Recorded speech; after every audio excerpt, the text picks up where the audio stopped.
Bangla tutor YouTube চ্যানেলে তোমাদের স্বাগত জানাই। আজকে আবার একটি নতুন ভিডিও নিয়ে তোমাদের সাথে হাজির হয়েছি। তোমরা যারা ডিএলএড এর পার্ট 2 এক্সামিনেশন দেবে 2026-এ, তোমাদের জন্য আজকের এই ভিডিওটি গুরুত্বপূর্ণ। তোমরা যেমন জানো, আমাদের চ্যানেল থেকে ডিএলএড পার্ট 2 এবং পার্ট 1 পরীক্ষার জন্য সাজেশন এবং তার উত্তর কয়েকটি পর্বে ধাপে ধাপে দেওয়া হচ্ছে। আজকের এই ভিডিওটিতে CC03 অর্থাৎ সমকালীন শিক্ষা, এই যে সাবজেক্ট অর্থাৎ এই যে বিষয়টি, এর থেকে 7 নম্বরের প্রশ্নের উত্তর অলরেডি দেওয়া হয়েছিল। যদি কেউ দেখে না থাকো অবশ্যই চ্যানেলে যাবে, দেখতে পাবে। আর এই ভিডিওর কমেন্ট বক্সেও আমি সেই সমস্ত লিঙ্ক দিয়ে দেব, সেখান থেকে দেখে নেবে।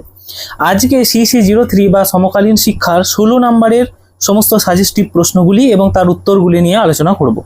আশা করছি ভিডিওটা তোমাদের হেল্পফুল হবে। যদি হেল্পফুল হয় অবশ্যই লাইক করবে। স্বাধীন ভারতে দেখো, প্রথম যে প্রশ্ন, স্বাধীন ভারতে নারী ও পুরুষের শিক্ষার সমতা আনার জন্য যে সকল উদ্যোগ নেওয়া হয়েছে তা সবিস্তারে আলোচনা করো। ভূমিকা কি লিখতে হবে? দেখো, ভারতের সংবিধানে নারী ও পুরুষের জন্য সমান অধিকার ও সমান শিক্ষার সুযোগের কথা বলা হয়েছে। স্বাধীনতার পূর্বে নারীদের শিক্ষার হার অত্যন্ত কম ছিল এবং সমাজে নানা কুসংস্কার, বৈষম্যের কারণে তারা শিক্ষার সুযোগ থেকেও বঞ্চিত হতেন। স্বাধীনতার পর কেন্দ্র ও রাজ্য সরকার বিভিন্ন সাংবিধানিক ব্যবস্থা, শিক্ষা কমিশনের সুপারিশ, জাতীয় শিক্ষানীতি এবং বিভিন্ন প্রকল্পের মাধ্যমে নারী ও পুরুষের শিক্ষায় সমতা প্রতিষ্ঠাতে উদ্যোগী হয়েছে বা অনেক কিছু ব্যবস্থা করেছে। এবার নারী ও পুরুষের সমতা আনার জন্য গৃহীত উদ্যোগগুলি কি কি? প্রথম, সংবিধানে সমতার অধিকার। ভারতীয় সংবিধানের 14, 15, 16, 21-এর ক, 39-এর ঘ, 45 এবং 46 নম্বর অনুচ্ছেদ অনুযায়ী নারী ও পুরুষের সমানাধিকার, শিক্ষার সুযোগ নিশ্চিত করা হয়েছে। লিঙ্গের ভিত্তিতে বৈষম্য নিষিদ্ধ করা হয়েছে। শিক্ষার আইন অধিকার 2009, 6 থেকে 14 বছর বয়সী সকল শিশুর জন্যই অবৈতনিক ও বাধ্যতামূলক শিক্ষার ব্যবস্থা করা হয়েছে। ছেলে মেয়ে উভয়ের জন্যই কিন্তু সমানভাবে এটা করা হয়েছে। 3 নম্বর, জাতীয় শিক্ষানীতি। জাতীয় শিক্ষানীতি 1986-র নারী শিক্ষার উপর গুরুত্ব দেওয়া হয়েছে। জাতীয় শিক্ষানীতি 2020 অর্থাৎ 2020-তে একটি নতুন জাতীয় শিক্ষানীতি এসেছে।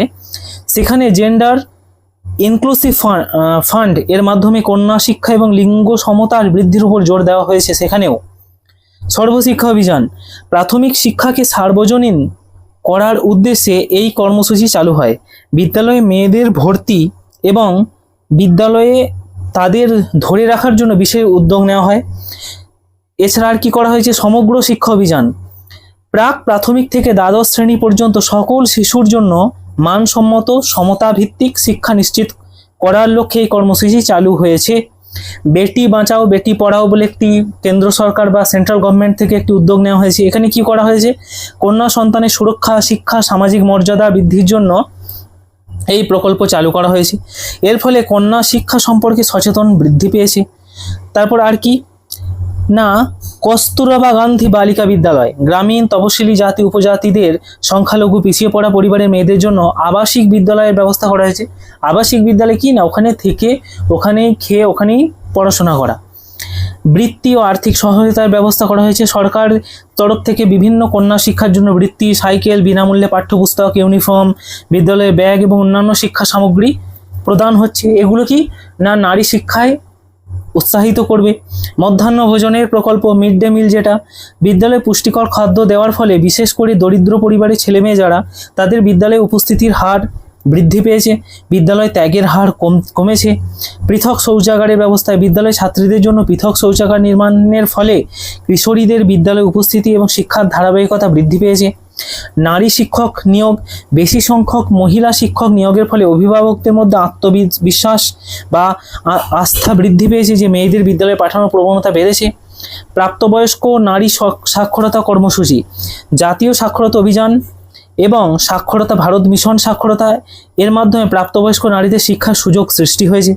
অন্তর্ভুক্তিমূলক শিক্ষা, বিশেষভাবে সক্ষম তপশিলি জাতি, উপজাতি, সংখ্যালঘু, দরিদ্র ছেলেমেয়েদের জন্য সমান শিক্ষার সুযোগ নিশ্চিত করা হয়েছে। সামাজিক সচেতনতা বৃদ্ধি, বাল্যবিবাহ, যৌতুক, লিঙ্গ বৈষম্য, কুসংস্কারের বিরুদ্ধে বিভিন্ন প্রচার কর্মসূচি চালানো হয়েছে, যা কন্যা শিক্ষার প্রসারে সহায়ক হবে। নিরাপদ বিদ্যালয়ের পরিবেশ, বিদ্যালয়ের নিরাপত্তা, যৌন হয়রানি প্রতিরোধ, কাউন্সেলিং, শিশু সুরক্ষা ব্যবস্থা গড়ে তোলা হয়েছে যাতে মেয়েরা নিরাপদে শিক্ষা গ্রহণ করতে পারে। ডিজিটাল শিক্ষার প্রসার, ডিজিটাল ইন্ডিয়া যেমন দীক্ষা, স্বয়ং, পিএম ই বিদ্যা প্রভৃতি এইসবের মাধ্যমে ছেলে ও মেয়েদের উভয়ের জন্য সমানভাবে অনলাইন শিক্ষার সুযোগ করে দেওয়া হয়েছে। নারী শিক্ষার ক্ষেত্রে এখনও কিছু সমস্যা রয়েছে। কি কি না, গ্রামীণ অঞ্চলে বিদ্যালয় ত্যাগের হার রয়েছে, দারিদ্র্য ও পারিবারিক আর্থিক সমস্যা, বাল্যবিবাহ, সমাজের কুসংস্কার, লিঙ্গ বৈষম্য এবং কিছু অঞ্চলে বিদ্যালয়ের দূরত্ব, নিরাপত্তার অভাব দেখা দিচ্ছে। সমাধানের উপায় কি? কন্যা শিক্ষায় আরও বেশি সরকারি বিনিয়োগ করতে হবে, বিদ্যালয়ের পরিকাঠামো উন্নয়ন করতে হবে, বৃত্তি ও আর্থিক সহযোগিতা বাড়াতে হবে, নারী শিক্ষক নিয়োগ করতে হবে, বাল্যবিবাহ লিঙ্গ বৈষম্যের বিরুদ্ধে কঠোর ব্যবস্থা নিতে হবে, অভিভাবকদের সচেতনতা বৃদ্ধি করতে হবে, ডিজিটাল শিক্ষার আরও প্রসার ঘটাতে হবে। এবার উপসংহারটা দেখো আমি পড়ছি না, এটা তোমরা ভালোভাবে দেখে নেবে। দেখো এখানে অনেকেই তোমরা বলছিলে যে এই ভিডিওগুলির পিডিএফ তোমাদের দিয়ে দিতে। দেখো ভিডিওর কিছু কপিরাইট কারণের জন্য এই ভিডিওর পিডিএফ শেয়ার করা সম্ভব হয় না। তোমরা এক কাজ করবে, প্রত্যেকটি প্রশ্নকে সুন্দর করে স্ক্রিনশট নিয়ে নিতে পারো, বা খাতায় লিখলে তো খুবই ভালো হয়, তোমার লেখা এবং পড়া একসঙ্গেই হয়ে যাবে। তো লিখতেও পারো, স্ক্রিনশটও নিয়ে নিতে পারো, দিয়ে ধীরে ধীরে পড়তে পারো। অথবা এটা তো একটা ম্যারাথন ক্লাসের মতন, তোমরা একদম ভিডিওটা স্টার্ট করবে, ম্যারাথন ক্লাসের মতো পড়তে থাকবে। এই ভিডিওটা কি কন্টিনিউয়াস 2বার 3বার 4বার পড়বে, তাহলে এইভাবেও কিন্তু একটা তৈরি হয়ে যাবে। কারণ লেখা এসবের অনেক সময় যাবে, তো সেসব নিয়ে আমি ওই জন্য আর বলছি না। প্রশ্ন দেখো, পরের প্রশ্ন 16 নম্বরের প্রশ্ন, CC03 সমকালীন শিক্ষা থেকে কি ধরা হয়েছে? শিক্ষক প্রশিক্ষণ বিষয়ে কোঠারি কমিশন 1964 থেকে 66 প্রধান বক্তব্যগুলি কী ছিল? কোঠারি কমিশন বলে আমাদের ভারতীয় শিক্ষা বিস্তারের জন্য একটি কমিশন তৈরি করা হয়। এই কমিশন কিছু শিক্ষামূলক সুপারিশ দিয়েছিল আমাদের ভারতবর্ষে শিক্ষা কিভাবে বিস্তার করবে সেই বিষয় নিয়ে। তো সেই কোঠারি কমিশনের সুপারিশগুলি, প্রধান বক্তব্যগুলি কী ছিল? পড়ো। দেখো ভূমিকা কি লিখবে না, ভারতের শিক্ষাব্যবস্থা উন্নয়নের ক্ষেত্রে 1964 সালের ডক্টর দৌলত সিং কোঠারি সভাপতিত্বে কোঠারি কমিশন গঠিত হয়। এই কমিশনের মূল উদ্দেশ্য ছিল ভারতের সমগ্র শিক্ষা ব্যবস্থার পুনর্গঠন, আধুনিকীকরণ।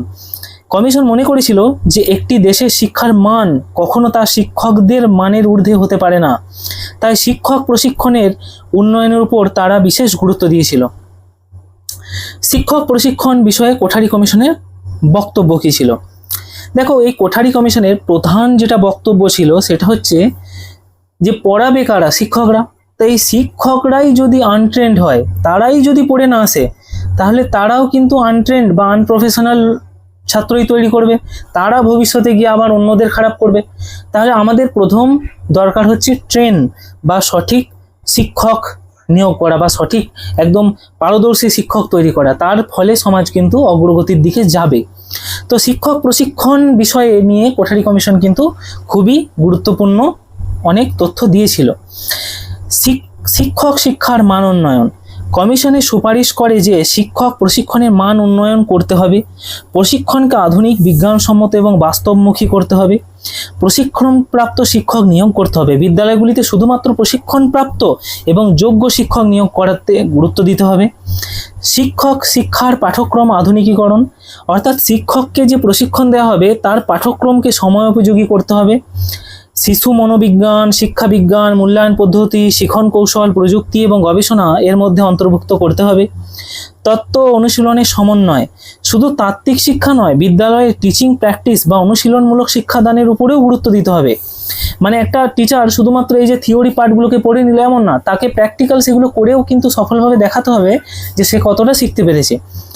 তারপরে দেখো সেবাকালীন প্রশিক্ষণ, ইন সার্ভিস ট্রেনিং, শিক্ষকদের চাকরি যোগদানের পরও নিয়মিত প্রশিক্ষণ, কর্মশালা, সেমিনার, রিফ্রেশার কোর্সের করতে হবে যাতে তারা নতুন নতুন শিক্ষা পদ্ধতি সম্পর্কে জানতে পারে। শিক্ষক শিক্ষার প্রতিষ্ঠানগুলি উন্নয়ন, টিচার ট্রেনিং কলেজ বা যেটাকে DIET, এই প্রতিষ্ঠানগুলি কাঠামো, গ্রন্থাগার, ল্যাবরেটরি, শিক্ষার পরিবেশ উন্নত করার সুপারিশ দেওয়া হয়েছিল। গবেষণার উপর গুরুত্ব, শিক্ষক শিক্ষায় গবেষণা ও নতুন শিক্ষণ পদ্ধতির উদ্ভাবনকে উৎসাহিত করতে হবে। যোগ্য শিক্ষক বা শিক্ষক নিয়োগ করতে হবে। যোগ্য শিক্ষক শিক্ষক নিয়োগ করতে হবে, অর্থাৎ যারা শিক্ষক তৈরি করবেন তাদেরও উচ্চ যোগ্যতা সম্পন্ন হতে হবে, অর্থাৎ এই শিক্ষকদেরকে যারা ট্রেনিং দেবে তাদেরকেও প্রশিক্ষণ প্রাপ্ত হতে হবে। প্রযুক্তির ব্যবহার, শিক্ষক প্রশিক্ষণে রেডিও, টেলিভিশন, অডিও ভিজুয়াল উপকরণ প্রভৃতির মাধ্যমে প্রযুক্তির ব্যবহার বাড়াতে হবে, যাতে এই ট্রেনিংগুলো খুবই কংক্রিট হয়। পেশাগত দক্ষতার বিকাশ, শিক্ষকদের বিষয় জ্ঞান, দক্ষতা দান, নেতৃত্ব দানের ক্ষমতা এবং সৃজনশীলতা, সমস্যা সমাধানের দক্ষতা বৃদ্ধি করতে হবে। শিক্ষকতার মর্যাদা বৃদ্ধি করতে হবে। কমিশন মনে করেছিল যে শিক্ষকতার এই পোশাকে আকর্ষণীয় উপযুক্ত বেতন, তাদের পদোন্নতি, চাকরির নিরাপত্তা এবং সামাজিক মর্যাদা নিশ্চিত করতে হবে। ধারাবাহিক পেশাগত উন্নয়ন, প্রতিটি শিক্ষককে আজীবন শিক্ষার্থী হিসেবে নিজেকে নিয়মিত উন্নত করার সুযোগ দিতে হবে। মূল্যবোধ ও জাতীয় চেতনা শিক্ষা, শিক্ষক প্রশিক্ষণে নৈতিক শিক্ষা, গণতান্ত্রিক মূল্যবোধ, ধর্মনিরপেক্ষতা, জাতীয় সংহতি, সামাজিক দায়িত্ববোধ গড়ে তোলার উপর গুরুত্ব দিতে হবে। অন্তর্ভুক্তিমূলক শিক্ষার প্রশিক্ষণ, বিশেষভাবে সক্ষম ও পিছিয়ে পড়া শিক্ষার্থীদের শিক্ষা দেওয়ার জন্য শিক্ষকদের বিশেষ প্রশিক্ষণ দিতে হবে।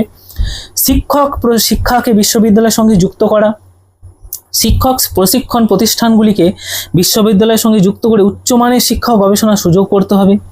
কোঠারি কমিশনের শিক্ষক শিক্ষা সম্পর্কে উল্লেখযোগ্য মন্তব্য কী কী ছিল? এই দুটো মন্তব্য তোমরা একটু দেখে নেবে। যে ভারতের ভবিষ্যৎ আজ গড়ে উঠেছে তার শ্রেণীকক্ষে, বা গড়ে উঠছে তার শ্রেণীকক্ষে, অর্থাৎ ভারতের কাল ভবিষ্যতে কি হতে পারে সেটা আজকের এই শ্রেণীকক্ষগুলো বলবে যে কেমন মানুষ তৈরি হতে পারে। আর একটা কথা বলেছিল এই কোঠারি কমিশনে, যে শিক্ষার গুণগত মান প্রধানত শিক্ষকের গুণমানের উপর নির্ভরশীল। শিক্ষক যদি নিকৃষ্ট মানের হয়, সেই শিক্ষাও নিকৃষ্ট মানের হবে। শিক্ষক যদি উচ্চাঙ্গের হয়, শিক্ষা এবং সমস্ত প্রণালীটাই উচ্চাঙ্গের হবে। কোঠারি কমিশনের সুপারিশের গুরুত্ব, শিক্ষার মান বৃদ্ধি করা, শিক্ষকদের পেশাগত দক্ষতা উন্নত করা, শিক্ষা ব্যবস্থায় আধুনিক শিক্ষণ পদ্ধতির প্রসার ঘটানো, শিক্ষার গুণমান উন্নত করা এবং জাতীয় উন্নয়নকে দক্ষ মানব সম্পদ গড়ে তোলা, অন্তর্ভুক্তিমূলক ও শিক্ষা কেন্দ্রিক শিক্ষা বাস্তবায়ন সহজ করা। উপসংহার কি তোমরা অবশ্যই এটা দেখে নেবে, আমি আর পড়ছি না, কারণ ভিডিও এমনিতেই দীর্ঘ হবে, তাই এগুলোকে আর পড়ছি না। দেখো পরের প্রশ্ন 16 নম্বরে কি রাখা হয়েছে শিশু 03 থেকে। বিদ্যালয়ে শিক্ষার্থীদের 21 শতকের কাঙ্ক্ষিত দক্ষতাগুলি উল্লেখ করুন। শিক্ষাক্ষেত্রে আইসিটির ব্যবহারের সম্ভাবনা, খুব গুরুত্বপূর্ণ প্রশ্ন এটা এই বছরের জন্য।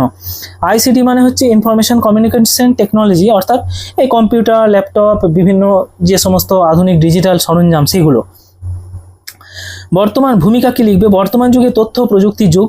একবিংশ শতাব্দীতে শুধুমাত্র বই ভিত্তিক জ্ঞান অর্জনই যথেষ্ট নয়, শিক্ষার্থীদের এমন কিছু দক্ষতা অর্জন করতে হবে যা তাদের ভবিষ্যতের কর্মজীবন এবং সমাজ জীবনকে সফল হতে সাহায্য করবে। এই দক্ষতাগুলিকে 21 শতকের দক্ষতা বা 21st সেঞ্চুরি স্কিল বলা হচ্ছে। একই সঙ্গে তথ্য যোগাযোগ প্রযুক্তি বা ইনফরমেশন অ্যান্ড কমিউনিকেশন টেকনোলজি শিক্ষার মান উন্নয়ন, সহজলভ্য এবং আধুনিকীকরণে গুরুত্বপূর্ণ ভূমিকা পালন করে। এবার 21 শতকের কাঙ্ক্ষিত দক্ষতাগুলি কি কি দেখো। একটা হচ্ছে সমালোচনামূলক চিন্তা শক্তি, ক্রিটিক্যাল থিঙ্কিং, সমস্যার বিশ্লেষণ করে যুক্তিযুক্ত সিদ্ধান্ত গ্রহণের ক্ষমতা বাড়াবে। সৃজনশীলতা, নতুন ধারণা সৃষ্টি এবং উদ্ভাবনী চিন্তা ও নতুন তার সমাধান বের করার দক্ষতা। সমস্যা সমাধানের দক্ষতা, বাস্তব জীবনের বিভিন্ন সমস্যার কার্যকর সমাধান খুঁজে বের করার ক্ষমতা।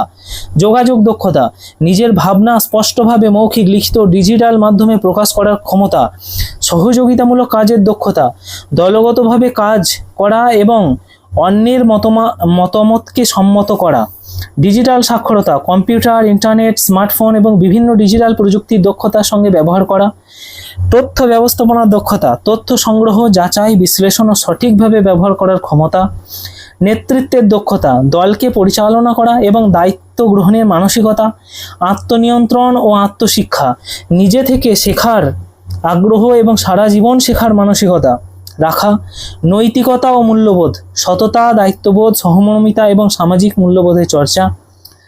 অভিযোজন ক্ষমতা, পরিবর্তিত পরিস্থিতির সঙ্গে নিজেকে মানিয়ে নেওয়ার যে ক্ষমতা বা দক্ষতা। উদ্যোক্তা মনোভাব, বা এটা খুব গুরুত্বপূর্ণ, নতুন উদ্যোগে গ্রহণ এবং কর্মসংস্থানের তৈরির মানসিকতা তৈরি করা। শিক্ষাক্ষেত্রে আইসিটির ব্যবহারের সম্ভাবনাগুলি দেখো। একটি শিক্ষাক্ষেত্রে কী কী হতে পারে, এটা আলাদা একটা পয়েন্ট করে লিখবে যে শিক্ষাদানকে আকর্ষণীয় করার জন্য smart class, projector, video, animation, মাল্টিমিডিয়ার মাধ্যমে সহজে আকর্ষণীয় করে তোলা, অনলাইন শিক্ষা যেমন ইন্টারনেটের মাধ্যমে যে কোনো সময় যে কোনো স্থান থেকে শিক্ষা গ্রহণ, ডিজিটাল শিক্ষা সামগ্রী যেমন e book, PDF, video lecture, digital library প্রভৃতির মাধ্যমে ব্যবহার করা, ব্যক্তিকেন্দ্রিক শিক্ষা, শিক্ষার্থীর সক্ষমতা প্রয়োজন অনুযায়ী শিক্ষা প্রদান করা, দ্রুত তথ্য প্রাপ্তি, ইন্টারনেটের মাধ্যমে বিশ্বের বিভিন্ন উৎস থেকে তথ্য সংগ্রহ করা যাচ্ছে, তাই এগুলোকে ব্যবহার করতে হবে আমাদেরকে। মূল্যায়নের আধুনিক পদ্ধতি, অনলাইন পরীক্ষা, কুইজ, তাৎক্ষণিক ফলাফল প্রকাশ করা সম্ভব হচ্ছে। শিক্ষক এবং শিক্ষার্থীর যোগাযোগ বৃদ্ধি, ইমেইল, হোয়াটসঅ্যাপ, গুগল ক্লাসরুম ইত্যাদির মাধ্যমে কি সহজেই যোগাযোগ বৃদ্ধি পেয়েছে। দূরশিক্ষা প্রসার, প্রত্যন্ত এলাকাতেও শিক্ষার্থীরা মানসম্মত শিক্ষা গ্রহণ করতে পেরেছে। অন্তর্ভুক্তিমূলক শিক্ষা, বিশেষভাবে সক্ষম শিক্ষার্থীদের জন্য screen reader, audio book, subtitles সহ বিভিন্ন সহায়ক প্রযুক্তি ব্যবহার করা হচ্ছে। প্রশাসনিক কাজ করা আরও সহজ হয়ে গেছে। উপস্থিতি, ফলাফল, ভর্তি, নথি সংরক্ষণ, বিদ্যালয়ে যে পরিচালনা পুরোটা এখন ডিজিটাল হয়ে গেছে, ফর্ম ফিল আপ সমস্ত বিষয়। দক্ষতা উন্নয়ন, কম্পিউটার শিক্ষা, কোডিং, ডিজিটাল কন্টেন্ট তৈরি ইত্যাদি শিক্ষার্থীদের কর্মমুখী দক্ষতা বৃদ্ধি করেছে। বৈশ্বিক সংযোগ, বিশ্বের বিভিন্ন দেশের সঙ্গে শিক্ষক এবং শিক্ষার্থীদের একটা জ্ঞান বিনিময় করা সম্ভব হয়েছে, সহজ হয়েছে। শিক্ষাক্ষেত্রে আইসিটির কয়েকটি সীমাবদ্ধতা আছে, যেমন গ্রামীণ এলাকায় ইন্টারনেট, বিদ্যুতের সমস্যা, যেগুলো পাহাড়ি প্রত্যন্ত অঞ্চল সেখানে এই সব বিষয়ের একটা সমস্যা আছে। কম্পিউটার স্মার্ট ডিভাইসের অভাব, অনেক কস্টলি হওয়ার কারণে অনেকেই এই ডিভাইসগুলি সব জায়গায় কিনতে পারে না বা থাকে না।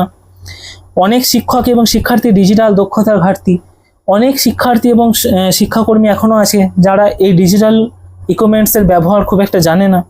সাইবার নিরাপত্তা ও তথ্যের গোপনীয়তার ঝুঁকি, এটা একটা অনেক ক্ষেত্রে যতই সাইবার এক্সেলেন্স বাড়বে তত সাইবার নিরাপত্তা নিয়ে একটা প্রশ্ন দেখা দেবে। অতিরিক্ত প্রযুক্তির ব্যবহারে শিক্ষার্থীদের মনোযোগ কমে যাওয়া, অতিরিক্ত প্রযুক্তি আবার ব্যবহার করলে শিক্ষার্থীদের এই বই পড়া এসব থেকে মনোযোগই উঠে যাবে, আর কেউ পড়তেই চাইবে না বা মন যাবে না। উপসংহার তোমরা অবশ্যই পড়ে নেবে।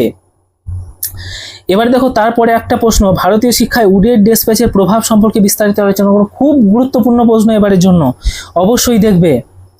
উডের ডিসপ্যাচ কি সেটা বিষয়ে একটু জানা দরকার।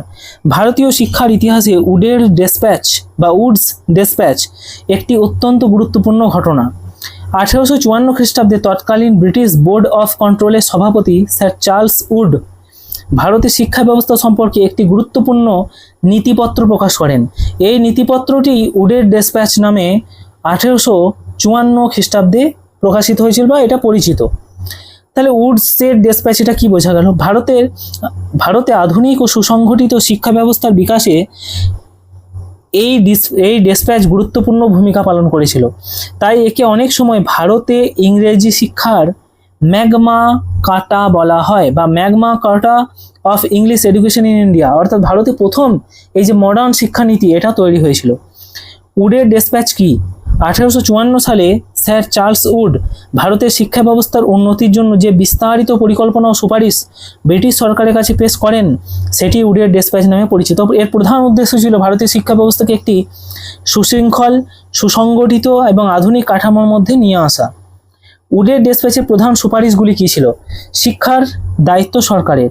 উডের ডেসপ্যাচে বলা ছিল যে ভারতে শিক্ষা প্রসারে সরকারের গুরুত্বপূর্ণ ভূমিকা থাকা উচিত। সরকার শিক্ষা বিস্তারের জন্য প্রয়োজনীয় অর্থ এবং প্রশাসনিক ব্যবস্থা গ্রহণ করতে বলা হয়েছে সরকারকে। তারপরে দেখো শিক্ষা বিভাগ প্রতিষ্ঠা, প্রতিটি প্রদেশে একটি করে শিক্ষা দপ্তর বা ডিপার্টমেন্ট অফ এডুকেশন স্থাপন করার সুপারিশ দেওয়া হয়েছিল। এর ফলে শিক্ষা ব্যবস্থা পরিচালনা ও নিয়ন্ত্রণ সুগঠিত হবে। বিশ্ববিদ্যালয় প্রতিষ্ঠা, কলকাতা, মুম্বাই, মাদ্রাজ বিশ্ববিদ্যালয় প্রতিষ্ঠার সুপারিশ দেওয়া হয়। ফলে 1857 সালে কলকাতা, মুম্বাই, মাদ্রাজ বিশ্ববিদ্যালয় প্রতিষ্ঠা হয়। এটি উচ্চশিক্ষার ক্ষেত্রে গুরুত্বপূর্ণ একটা পরিবর্তন ঘটায়। শিক্ষার স্তর নির্ধারণ, উডের ডেসপ্যাচ শিক্ষা ব্যবস্থাকে নির্দিষ্ট কাঠামোর মধ্যে সাজানোর কথা বলেন। প্রাথমিক শিক্ষা থেকে শুরু করে উচ্চশিক্ষা পর্যন্ত ধারাবাহিক এই যে এই স্টেপটা তৈরি করেছিলেন। যেমন তারপরে আরেকটা হচ্ছে মাতৃভাষায় প্রাথমিক শিক্ষাদান। প্রাথমিক স্তরের শিক্ষা দেশীয় বা মাতৃভাষার মাধ্যমে দেওয়ার গুরুত্ব দেওয়া হয়। এর ফলে সাধারণ মানুষের মধ্যে শিক্ষার প্রসারের সুযোগ বৃদ্ধি পায়। উচ্চশিক্ষায় ইংরেজি ভাষা, উচ্চশিক্ষার ক্ষেত্রে ইংরেজি ভাষাকে গুরুত্বপূর্ণ মাধ্যম তৈরি করা হয়। এর ফলে ভারতীয় শিক্ষার ইংরেজি ভাষার প্রসার ঘটে। তারপরে গ্রান্ট ইন এইড ব্যবস্থা, বেসরকারি ও দেশীয় শিক্ষা প্রতিষ্ঠানগুলিতে সরকারি সাহায্য দেওয়ার জন্য গ্রান্ট ইন এইড ব্যবস্থা বা সরকারি অনুদান চালু করা হয়। এর ফলে অনেক বেসরকারি প্রতিষ্ঠান সরকারি আর্থিক সাহায্য পেতে শুরু করে। নারী শিক্ষার প্রসার, একটা উডের ডিসপ্যাচের একটি সুপারিশ ছিল যে নারী শিক্ষার প্রসারের উপর গুরুত্ব দিতে হবে, নারীদের জন্য বিদ্যালয় প্রতিষ্ঠা এবং সুযোগ বৃদ্ধি করতে হবে। শিক্ষক প্রশিক্ষণ, শিক্ষার মান উন্নত করার জন্য প্রশিক্ষণপ্রাপ্ত শিক্ষক তৈরি করার উপর গুরুত্ব দেওয়া হয়। আর কি ছিল দেখো, বৃত্তিমূলক ব্যবহারিক শিক্ষা, শিক্ষাকে শুধুমাত্র সাহিত্য তত্ত্বের মধ্যে সীমাবদ্ধ রাখলে হবে না, বিজ্ঞান, কারিগরি, ব্যবহারিক শিক্ষার প্রসারেও গুরুত্ব দেওয়ার কথা এখানে সুপারিশ ছিল। ভারতীয় শিক্ষায় উডের ডিসপ্যাচের প্রভাব কি কি ছিল, এটা কিভাবে লিখবে দেখো, যে উডের ডিসপ্যাচ ভারতীয় একটি আধুনিক এবং সংগঠিত শিক্ষা ব্যবস্থার ভিত্তি স্থাপন করে। এর আগে শিক্ষা ব্যবস্থা তুলনামূলক বিচ্ছিন্ন এবং অসংগঠিত ছিল। উডের ডিসপ্যাচের পরেই শিক্ষা পরিচালনার ক্ষেত্রে সরকারি নিয়ন্ত্রণ ও পরিকল্পনা বৃদ্ধি পায়।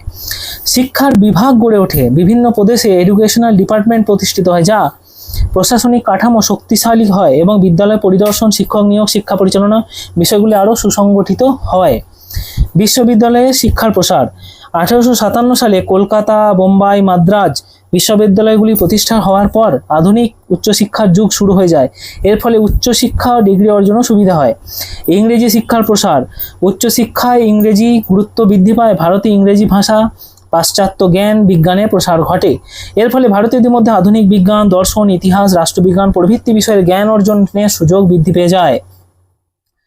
মাতৃভাষার শিক্ষার প্রসার, প্রাথমিক শিক্ষায় দেশীয় ভাষার গুরুত্ব অস্বীকার করা হয়।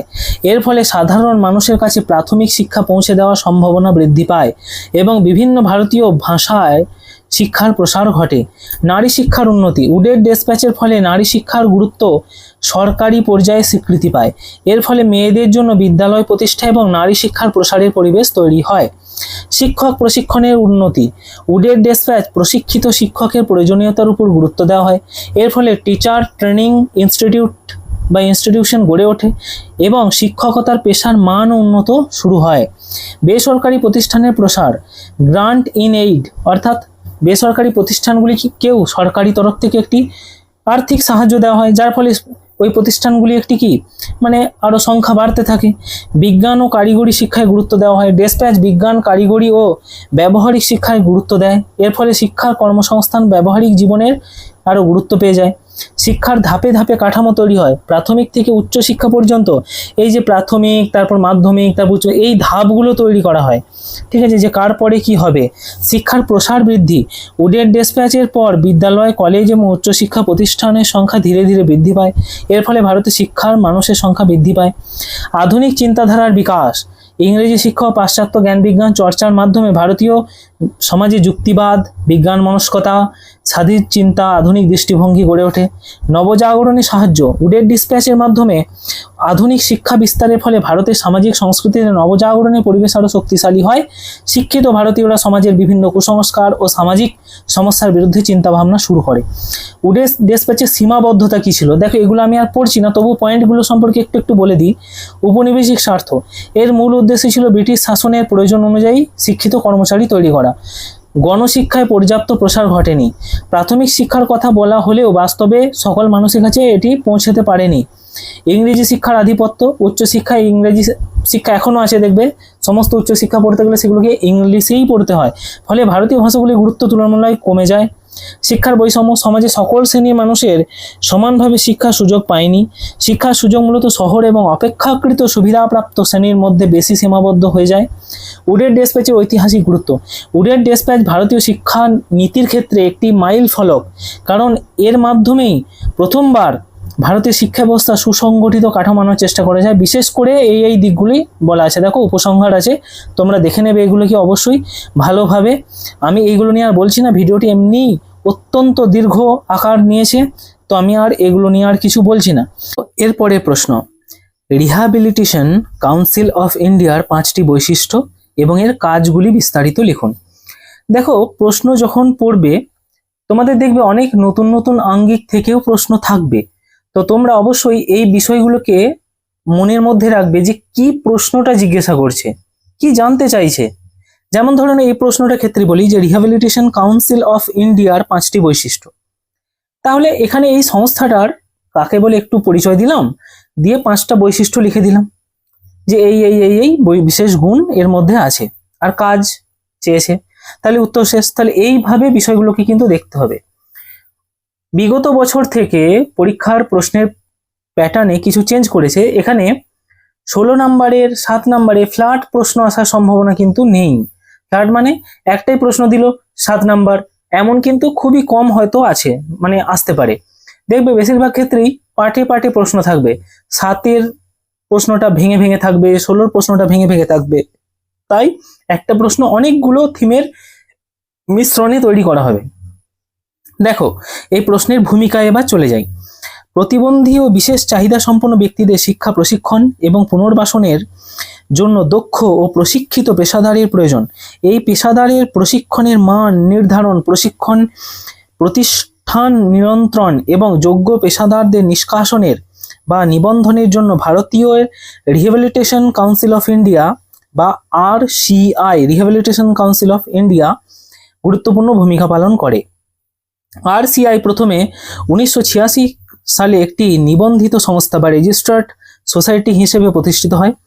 পরে rehabilitation council of India act 1992 এর মাধ্যমে একটি আইনগত বডিতে পরিণত হয়। 1993 সালে আইনটি কার্যকর হয়। RCI এর পূর্ণ রূপ মানে পুরো নাম কি? এর পুরো নাম হচ্ছে রিহ্যাবিলিটেশন কাউন্সিল অফ ইন্ডিয়া। বাংলায় এর নাম ভারতীয় পুনর্বাসন পরিষদ। এর প্রধান কাজ হলো প্রতিবন্ধী ব্যক্তিদের পুনর্বাসন, বিশেষ শিক্ষার ক্ষেত্রে কর্মরত পেশাদার প্রশিক্ষণ বা যোগ্যতার মান নির্ণয় করা।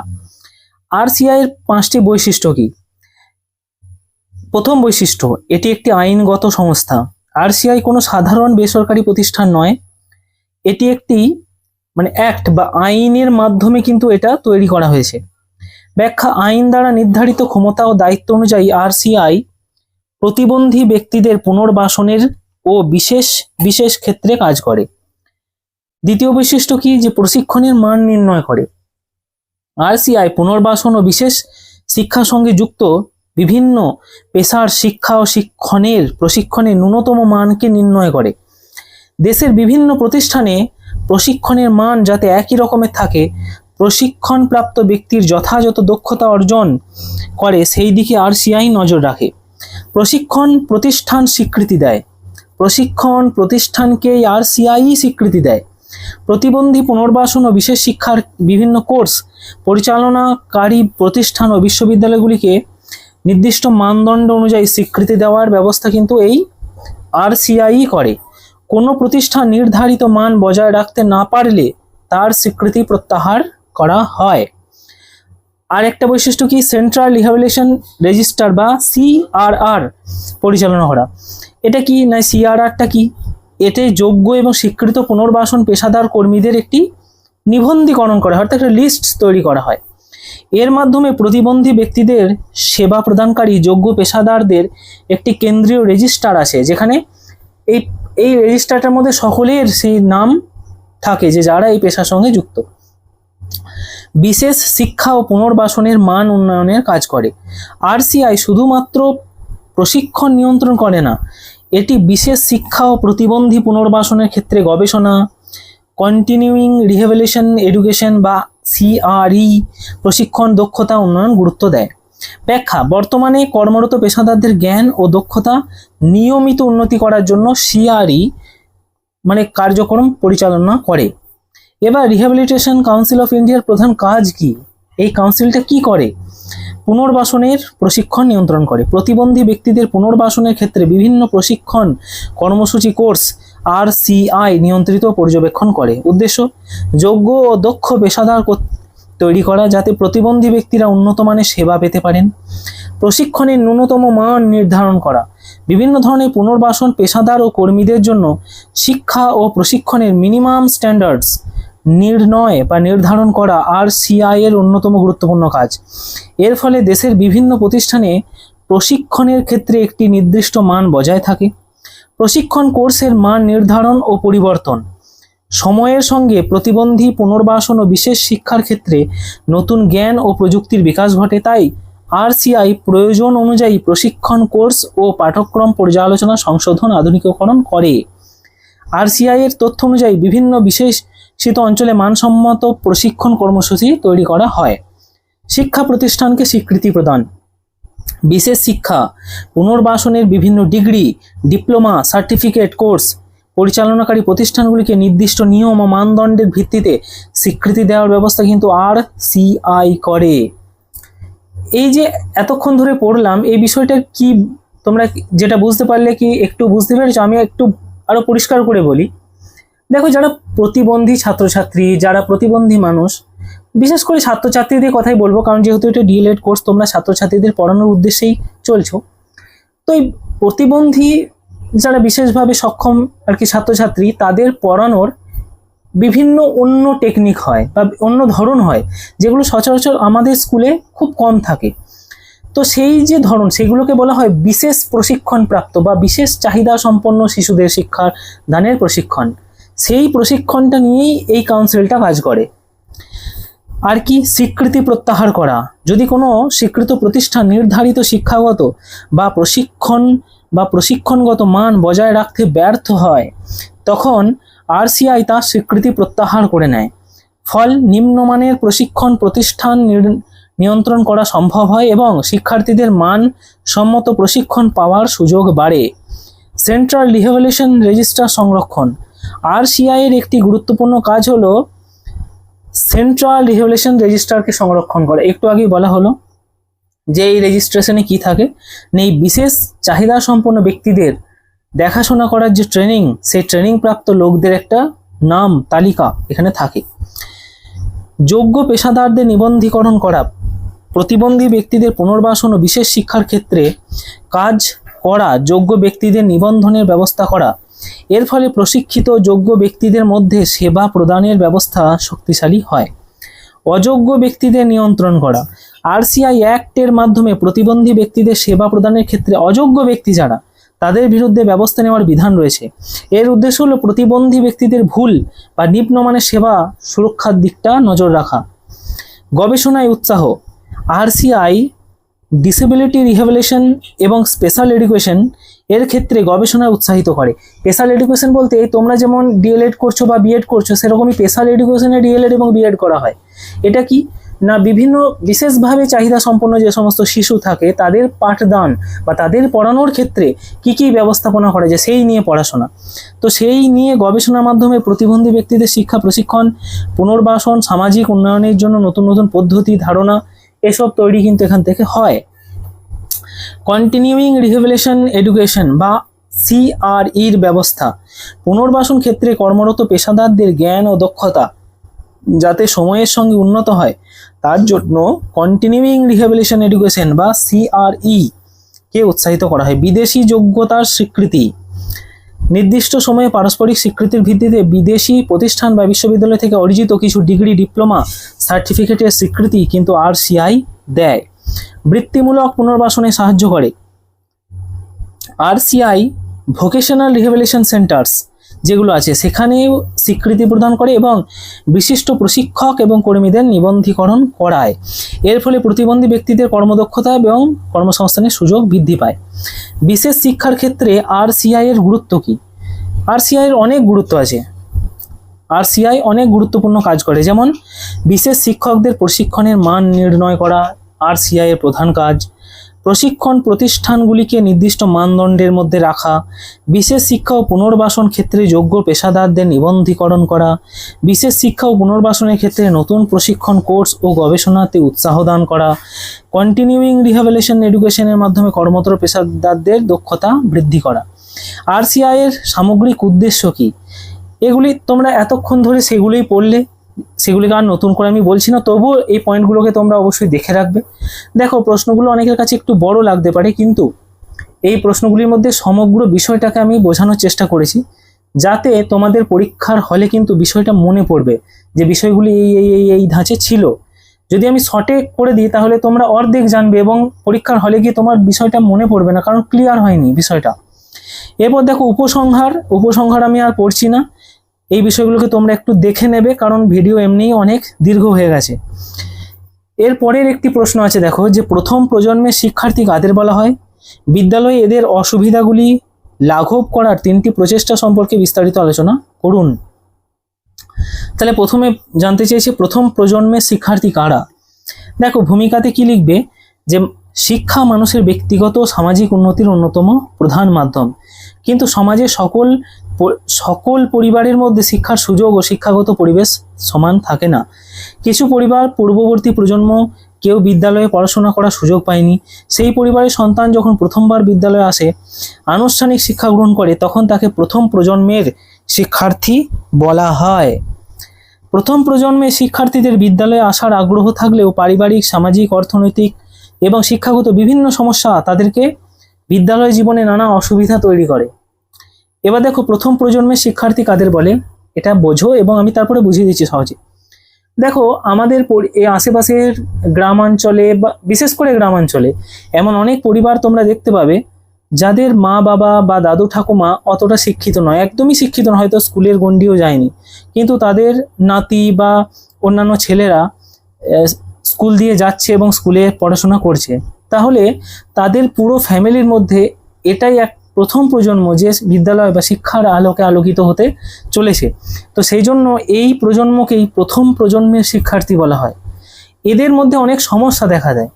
কি সমস্যা? কারণ যখন এরা বিদ্যালয়ে যায় অনেক রকম সমস্যা তৈরি হয়। সেগুলো কি, সেগুলো নিয়ে আলোচনা হচ্ছে।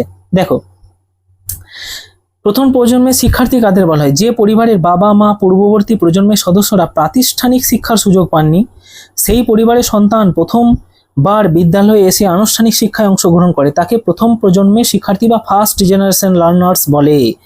অর্থাৎ পরিবারের মধ্যে শিশুটিই যদি প্রথম বিদ্যালয়গামী শিক্ষার্থী হয়, তখন তাকে প্রথম প্রজন্মের শিক্ষার্থী বলা হয়। উদাহরণ, ধরে যাক কোনো পরিবারের মা বাবা কেউই বিদ্যালয়ে পড়াশোনা করেননি, তাদের সন্তান প্রথমবার বিদ্যালয়ে ভর্তি হয়ে পড়াশোনা শুরু করলো, সেই সন্তানকে প্রথম প্রজন্মের শিক্ষার্থী বলা হবে।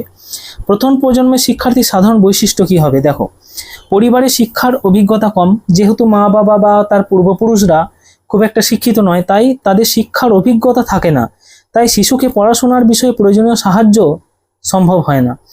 বাড়িতে পড়াশোনার পরিবেশের অভাব, অনেক সময় বাড়িতে আলাদা পড়ার জায়গা, বই, শিক্ষা সামগ্রী এবং নিয়মিত পড়াশোনার পরিবেশ থাকে না।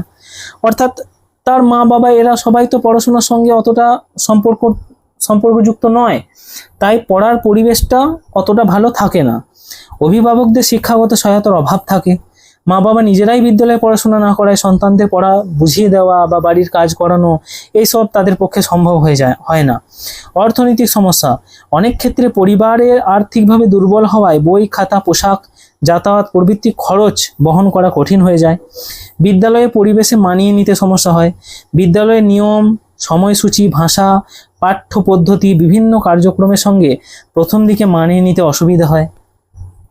তাহলে বিদ্যালয়ে প্রথম প্রজন্মের শিক্ষার্থীর প্রধান অসুবিধাগুলি কি কি? দেখো, এগুলোকে তোমরা শুধুও লিখতে পারো, আমি যেমন পয়েন্ট করেছি সেটার আবার ব্যাখ্যা করেছি, এটাও করতে পারো। পড়াশোনার প্রয়োজনীয় পারিবারিক সহায়তার অভাব থাকে, কারণ বাড়িতে কেউই পড়াশোনা করে না, তাই কোনো সমস্যা হলে মা বাবা বা কেউই তাকে সাহায্য করতে পারে না।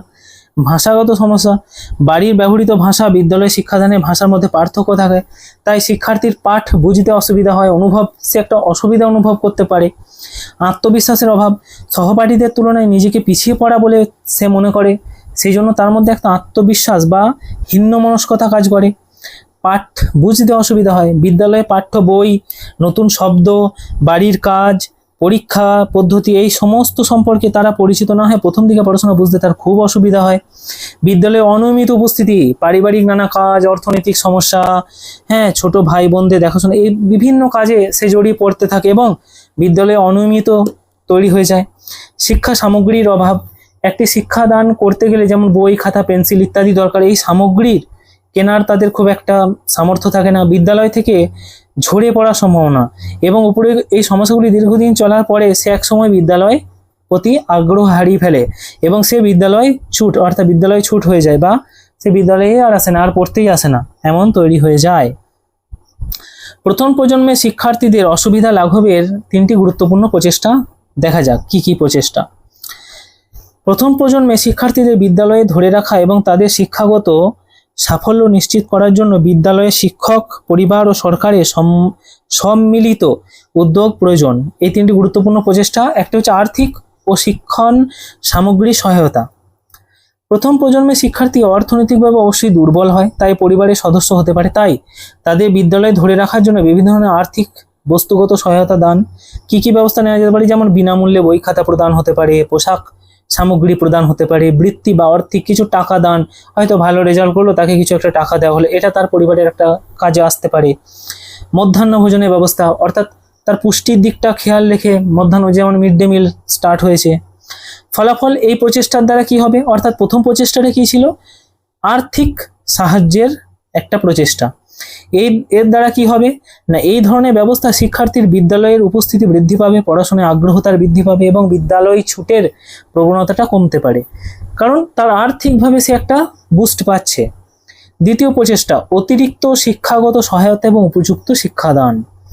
প্রথম প্রজন্মের শিক্ষার্থীরা বাড়িতে পর্যাপ্ত শিক্ষাগত সহায়তা পায় না, তাই বিদ্যালয়েই তাদের অতিরিক্ত সহায়তা প্রদান করা গুরুত্বপূর্ণ। কিভাবে করা যাবে? যেমন রিমিডিয়াল টিচিং বা প্রতিকারমূলক শিক্ষা, অর্থাৎ যেসব শিক্ষার্থী পড়াশোনায় পিছিয়ে আছে তাদের জন্য অতিরিক্ত ক্লাস ব্যবস্থা করা। সহজ ভাষায় শিক্ষাদান, শিক্ষককে শিক্ষার্থীর পরিচিত ভাষা, সহজ সহজ উদাহরণ এসব দিয়ে বোঝাতে হবে। ব্যক্তিগতভাবে নজর রাখা, শিক্ষককে দুর্বল শিক্ষার্থীদের চিহ্নিত করে তাদের আলাদা সাহায্য করতে হবে। সহপাঠীদের সহায়তা, ভালোভাবে পড়াশোনা শিক্ষার্থীদের মধ্যে দুর্বল যে মানসিক যে একটা হীনমনস্কতা সেটাকে কাটাতে হবে।